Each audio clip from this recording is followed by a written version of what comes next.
Hello friends, welcome to my channel only excellence. पिछले video में हमने प्रॉफिट लॉस का सारा बेसिक्स जान चुके हैं। ठीक है, क्या सेलिंग प्राइस होता है, कॉस्ट प्राइस क्या होता है, कैसे दोनों में डिफरेंस निकालते हैं। ठीक है, आप प्रॉफिट एंड लॉस का इनसे रिलेशन क्या होता है एंड परसेंटेज कैसे निकालते हैं, परसेंटेज प्रॉफिट, परसेंटेज लॉस, ये भी देख चुके हैं। आप डिसऑनेस्टी का भी देख चुके हैं। सेलर अगर कुछ सामान कम कर देता है तो उसका क्या फ़र्क पड़ता है, यानी नेट प्रॉफिट या ग्रॉस प्रॉफिट निकालना, ये आप लोग सब समझ चुके हैं। ठीक है, तो आज हम देखते हैं सक्सेसिव सेलिंग जब होती है तब नेट प्रॉफिट क्या होता है। ठीक है, उसके बाद हम डिस्काउंट्स की भी आज पढ़ेंगे। एमआरपी क्या होता है, डिस्काउंट क्या होता है, कैसे आप कैलकुलेट करते हैं, ये हम आज के वीडियो में देखेंगे। तो सबसे पहले हम आते हैं, कुछ आपके एग्जाम्स में क्वेश्चंस आते हैं जो बहुत इंपॉर्टेंट होते हैं सक्सेसिव सेलिंग के। ये मोस्टली आता है आपके एग्जाम में। ठीक है, तो इसके लिए मैं आपको एग्जाम्पल लेके चलती हूँ। राम ने कोई चीज़ शाम को, मान लीजिए राम ने शाम को कोई चीज़ बेच दी।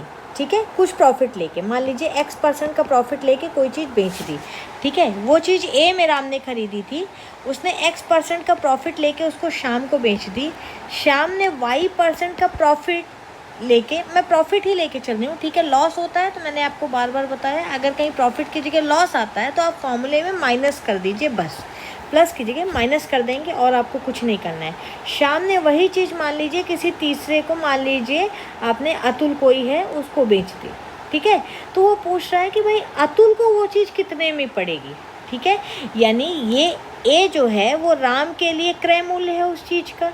ठीक है, फिर उस क्रय मूल्य में अगर आप X% और बढ़ा देंगे, जोड़ देंगे, क्रय मूल्य का X% यानी प्रॉफिट ये X% जोड़ देंगे तो वो शाम के लिए क्रय मूल्य हो जाएगी। ठीक है, यानी राम का सेलिंग प्राइस शाम के लिए कॉस्ट प्राइस होगा, ये शाम के लिए, और शाम का जो सेलिंग प्राइस होगा ये अतुल के लिए कॉस्ट प्राइस होगा। समझ में आ रहा है? ठीक है, क्योंकि राम ने तो ए में ख़रीदा था, फिर उसने उसको इतना प्रॉफिट लेके बेच दिया है किसको, शाम को। तो जितने में बेचा तो राम के लिए वो सेलिंग प्राइस हो गई, लेकिन शाम के लिए वो कॉस्ट प्राइस हो गई। फिर शाम ने उस चीज़ को अगेन थोड़ा प्रॉफिट उठाया या लॉस उठाया, जो भी है, उस चीज़ को बेच दी है अतुल को। तो शाम ने जो बेची है जितने में, उतने में ही तो अतुल खरीदेगा। तो जो शाम के लिए सेलिंग प्राइस है वो आपके अतुल के लिए कॉस्ट प्राइस हो जाती है। ठीक है, तो ऐसे केसेस में जहाँ एक से ज़्यादा टाइम, जहाँ एक से ज़्यादा बार आपकी सक्सेसिव सेलिंग हो रही हो, तो ये होता है जो फाइनल, जो नेट फ़र्क होता है, जो अतुल, जो लास्ट में उस चीज़ की वैल्यू होती है, लास्ट में मान लिया कि लास्ट में अतुल के लिए जो कॉस्ट प्राइस होगा उसको मैंने मान लिया B। ठीक है, अतुल को वो चीज़ कितने में पड़ेगी, तो हमने मान लिया कि भाई अतुल को ₹B में वो पड़ेगी। ठीक है, तो आप परसेंटेज का अगर एक चैप्टर आपने देखा होगा मेरा, तो मैंने परसेंटेज में आपको ये चीज़ बताई है कि जब कोई चीज़ सक्सेसिव परसेंटेज होती है तो कैसे करेंगे। वो प्रॉफिट एंड लॉस को लेके मैंने नहीं बताया था, सैलरी में इंक्रीमेंट और डिक्रीमेंट को लेके बताया था, लेकिन सेम फंडा आपको यहाँ पे लगाना है। आप उसको, उस वीडियो को देखिए परसेंटेज के, आपको समझ में आएगा।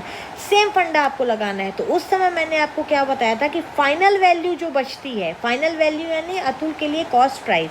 ठीक है, तो जो B की वैल्यू होती है वो क्या होती है, मैंने आपको बताया था कि B की वैल्यू क्या होती है, कैसे निकालते हैं।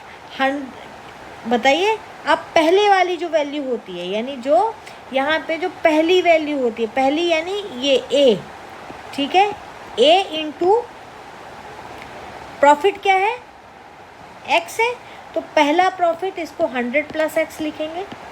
ठीक है, दूसरा प्रॉफिट ये उसी से जुड़ता है, उसी से लगा हुआ है, सेम वैसे ही कुछ क्वेश्चन है, आप ध्यान रखिए। ठीक है, आप परसेंटेज वाला एक बार वीडियो देखिए, आपको ये चीज़ इजीली क्लियर हो जाएगी, समझ में आ जाएगी। मैं आपको शॉर्ट ट्रिक बता रही हूँ। जब सक्सेसिव सेलिंग होती है तो आपको कुछ नहीं करना है, जो फाइनल आपका क्रय मूल्य होता है या वस्तु की जो फाइनल प्राइस होती है, ठीक है, तीसरे या लास्ट वाले के लिए जो क्रय मूल्य होता है वो क्या होता है, पहले के लिए जो क्रय मूल्य होता है वो उसमें मल्टीप्लाई कर दीजिए। कि क्या चीज़ मल्टीप्लाई करेंगे, सारे जो प्रॉफिट्स आपको मिलते जा रहे हैं सबको 100 में जोड़ के मल्टीप्लाई कर दीजिए, और जितनी बार आपको ये प्रॉफिट परसेंटेज आपने लगाया है उतनी बार आप 100 से नीचे डिवाइड कर दीजिए। ठीक है।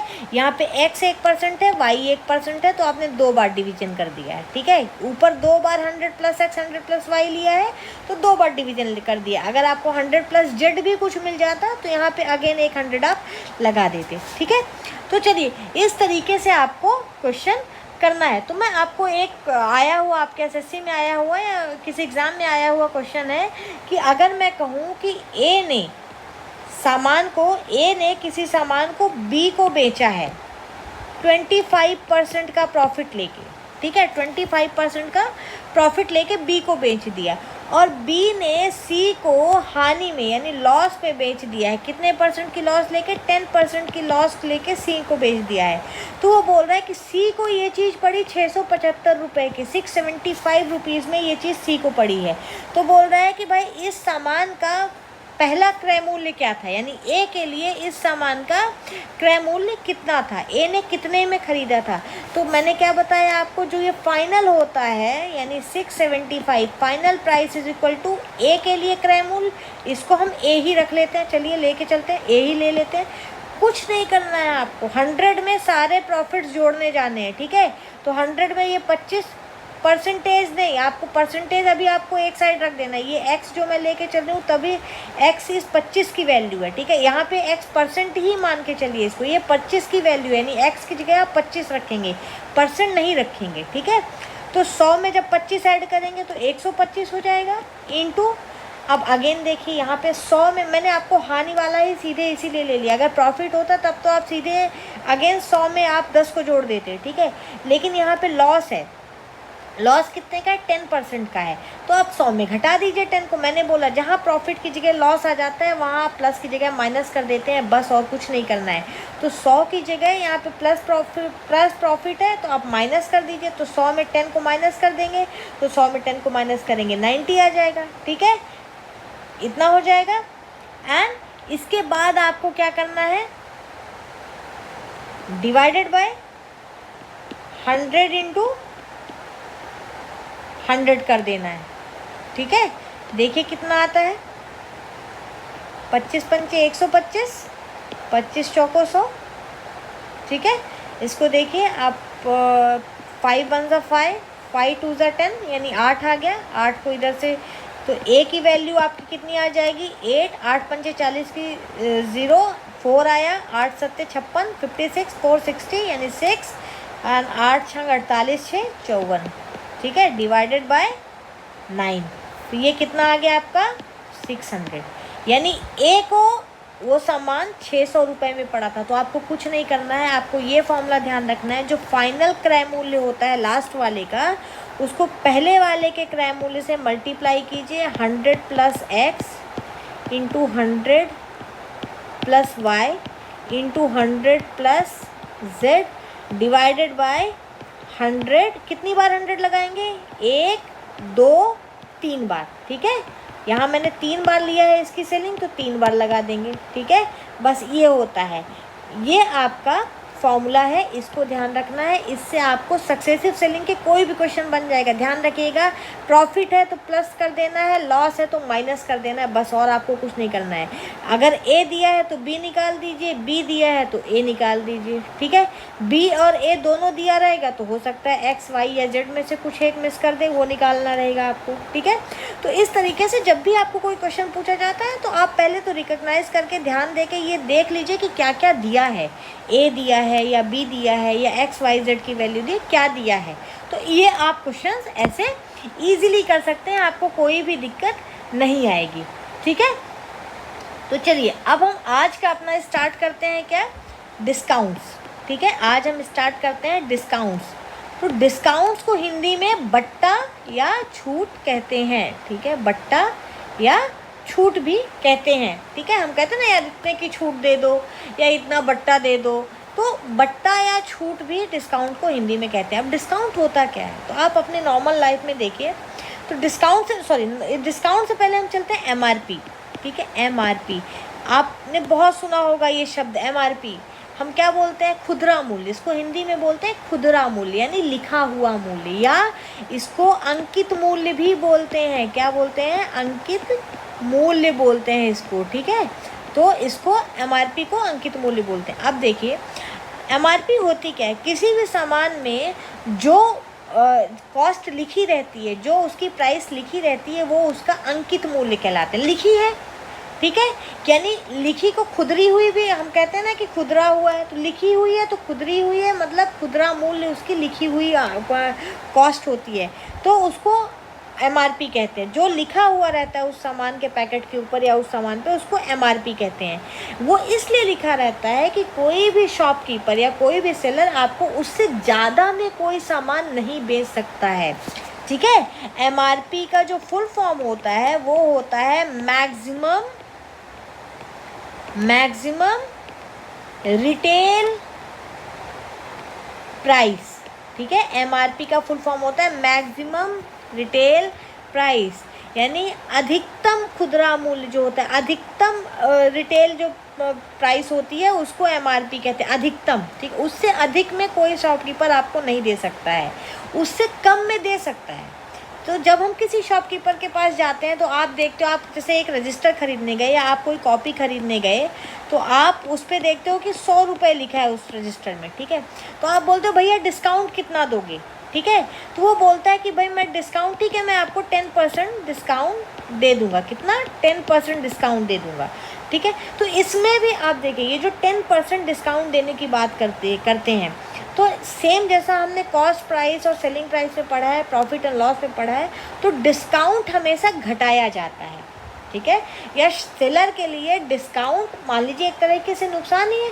मैं आपको अगर कहती हूँ कि आपने 100 रुपये में कॉपी खरीदी, तो सेलर को 10 रुपये, मान लीजिए उसने 90 रुपये की कॉपी 100 रुपये में बेची, ठीक है, एमआरपी में, ठीक है, मान लीजिए एमआरपी में बेची, तो उसको कितने का फ़ायदा हुआ? 10 रुपये का फ़ायदा हुआ। लेकिन जब आपने कहा कि मुझे डिस्काउंट चाहिए और उसने 5% का डिस्काउंट दे दिया, ठीक है, कितने का डिस्काउंट दिया? 5% का डिस्काउंट दे दिया, तो वही 90 की कॉपी उसने 95 रुपये में आपको बेची, ठीक है। 5% का डिस्काउंट दिया यानी 95 में बेची थी। ध्यान रखिएगा, डिस्काउंट जिस तरीके से प्रॉफिट और लॉस हमेशा क्रय मूल्य पे निकाले जाते हैं, उसी तरीके से डिस्काउंट किस पे देंगे? जो लिखा रहेगा उस पर डिस्काउंट देंगे ना, ठीक है।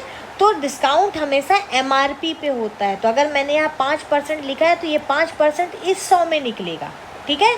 तो यानी जब 100 का 5% यानी 5 रुपये, 5 रुपये कम करके मैंने लिख दिया 95 रुपये। तो जब उसने 95 रुपये में आपको दिया, तो यही जो आपको 10 रुपये का फ़ायदा था शॉपकीपर को, वही फ़ायदा आप 5 रुपये का हो गया। देखिए 90 में ख़रीद के 95 में बेच दिया, यानी प्रॉफिट उसका कम हो गया, प्रॉफिट कम हो गया। तो जब प्रॉफिट कम हो गया, इसका मतलब क्या है कि डिस्काउंट हमेशा एमआरपी में माइनस करेंगे, ठीक है। तो डिस्काउंट हमेशा एमआरपी में माइनस करेंगे, तो जो माइनस करके आएगा, जितने में बेचेगा, वो सेलिंग प्राइस हो जाएगी। यानी selling price is equal to MRP minus discount, ठीक है। दूसरी चीज़ ध्यान रखिएगा, डिस्काउंट हमेशा कैलकुलेट करते हैं, इज़ ऑलवेज कैलकुलेटेड, डिस्काउंट हमेशा कैलकुलेट करते हैं विद रिस्पेक्ट टू एमआरपी। ध्यान रखिएगा, डिस्काउंट हमेशा एमआरपी में कैलकुलेट करते हैं। तो selling price is equal to MRP minus discount होता है। तो इसका बेसिक हम आज देखते हैं, उसके बाद हम सक्सेसिव डिस्काउंट भी आगे अपने नेक्स्ट वीडियो में देखेंगे। बेसिक इसका रिलेटेड कुछ क्वेश्चंस मैं कर देती हूँ, ठीक है। मान लीजिए किसी वस्तु की जो एमआरपी दी हुई है वो दी हुई है 800 रुपये, ठीक है, 800 रुपये दिया है, ठीक है। अब उसने आप शॉपकीपर ने बोला कि वो डिस्काउंट दे देगा आपको 16% का डिस्काउंट दे देगा। तो बोलता है कि सेलिंग प्राइस निकालिए, ठीक है, सेलिंग प्राइस निकालिए। तो सेलिंग प्राइस कैसे निकालेंगे?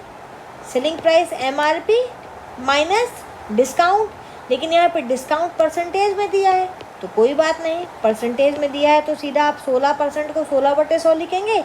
और ये किसका परसेंटेज है? एमआरपी का परसेंटेज है, ध्यान रखिए, ठीक है, एमआरपी का परसेंटेज होता है। तो कितना हो जाएगा आपका? देखिए 800 माइनस 16 कितना होता है आपका? 128, ठीक है। तो इस तरीके से आपका कितना हो जाएगा? आपका आंसर कितना आ जाएगा? 672। 672। तो उस बुक की या उस चीज़ की सेलिंग प्राइस कितनी हो गई? 672 आ गई, ठीक है। तो इस तरीके से जब कभी डिस्काउंट दिया हो तो आप अदरवाइज़ आपको ये भी कह सकता है कि मान लीजिए MRP आपका दिया है 800 रुपीज़, बोल दिया कि सेलिंग प्राइस इसकी 672 है, तो डिस्काउंट कितना दिया, ठीक है। सेम वे में आप जैसे आपको MRP दिया है, सेलिंग प्राइस दिया है, तो डिफरेंस कितने का हो गया? डिफरेंस ही तो डिस्काउंट है। MRP और सेलिंग प्राइस का डिफरेंस ही तो डिस्काउंट है। तो निकाल दीजिए कितने का डिफरेंस है आपका? 128 का डिफरेंस है, ठीक है। अब आपको बोला है परसेंटेज डिस्काउंट निकालिए, तो निकाल दीजिए परसेंटेज डिस्काउंट। किस पे निकलेगा परसेंटेज? MRP पे निकलेगा, यानी MRP नीचे इंटू 100 कर देंगे और यहाँ परसेंटेज लगा दीजिए, ठीक है। आपका आ गया, कितना आ गया? 8 का 8, 4 48, 8 से 16% का डिस्काउंट दिया आपको।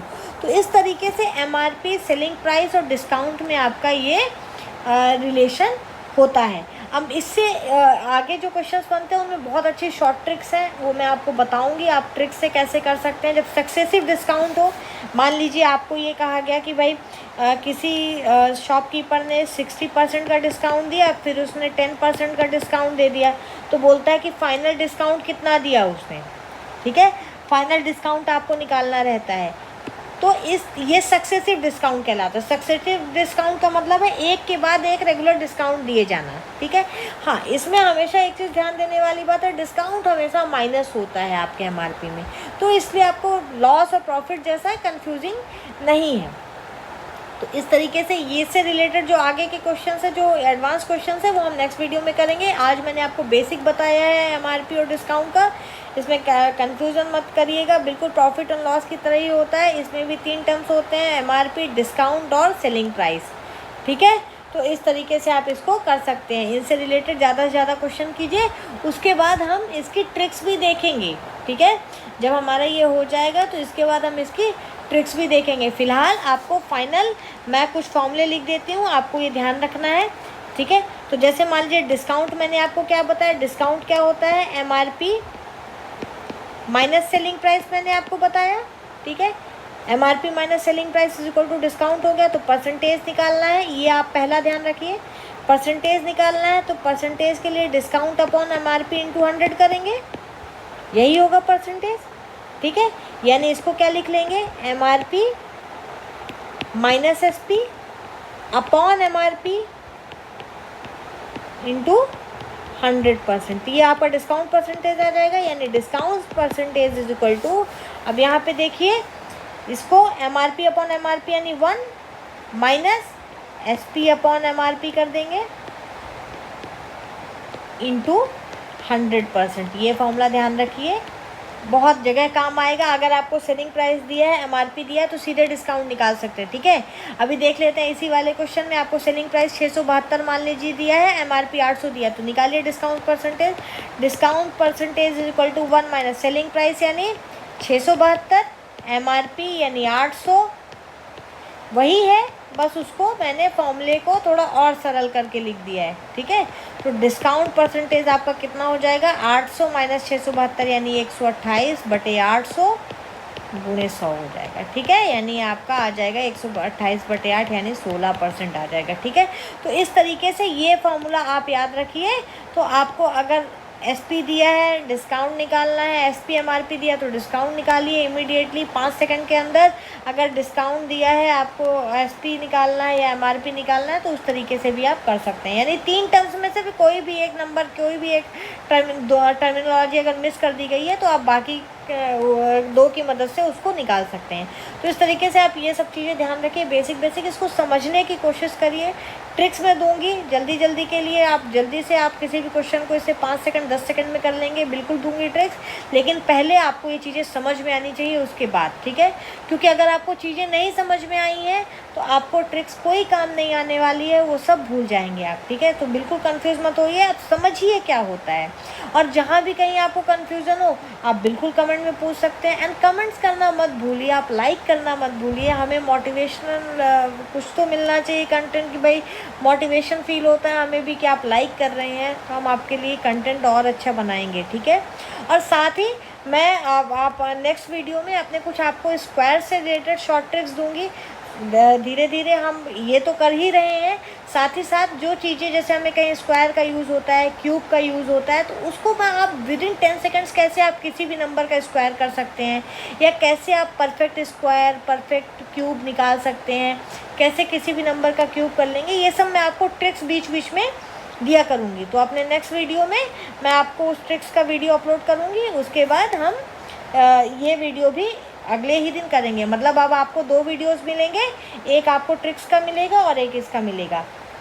इस आपका डिटेल जो चल रहा है सिलेबस से रिलेटेड, ठीक है। आपके सीसैट, एसएससी या जितने भी पीसीएस एग्ज़ाम्स हैं उनके एप्टीट्यूड के सिलेबस से रिलेटेड वीडियो आपको रेगुलर मिलेगा, बल्कि बीच बीच में आपको वो एक्स्ट्रा मिलेगा। वो वाला जो आप शॉर्ट ट्रिक्स वाला मैं बोल रही हूँ, जो आपका जैसे आपकी ट्रिक्स एंड टिप्स होंगी, वो मैं आपको अलग से वीडियोस अपलोड होंगे आपके। एंड थर्ड थिंग, मैं अभी आपके डिटेल्ड लर्निंग के लिए, बिकॉज आपके सीसैट या पीसीएस में mostly 9th 10th 7th 8th 9th 10th की मैथमेटिक्स से रिलेटेड ही सारी चीज़ें आती हैं, इसलिए डिटेल्ड लर्निंग के लिए मैं एनसीईआरटी की बुक से चैप्टर वाइज स्टार्ट कर रही हूँ। और next with in 1 to 2 days में आपको फर्स्ट उसका वीडियो अपलोड हो जाएगा। तो अगर किसी को डिटेल समझना है भाई, चैप्टर वाइज आपका कुछ भी ना छूटे, तो आप उसको देखिए एंड लाइक करिए एंड पूरा वॉच करिए, स्किप मत करिए। स्किप करने से बहुत सी चीज़ें मिस कर देते हैं आप, तो स्किप मत करिए, वॉच करिए वीडियो को पूरा। एंड कहीं भी कोई प्रॉब्लम होती है प्लीज़ डू कमेंट, बताइए कहाँ आपको दिक्कत हो रही है। Thank you. लाइक करना मत भूलिए, सब्सक्राइब करना मत भूलिए, अपने फ्रेंड्स के साथ शेयर कीजिए। थैंक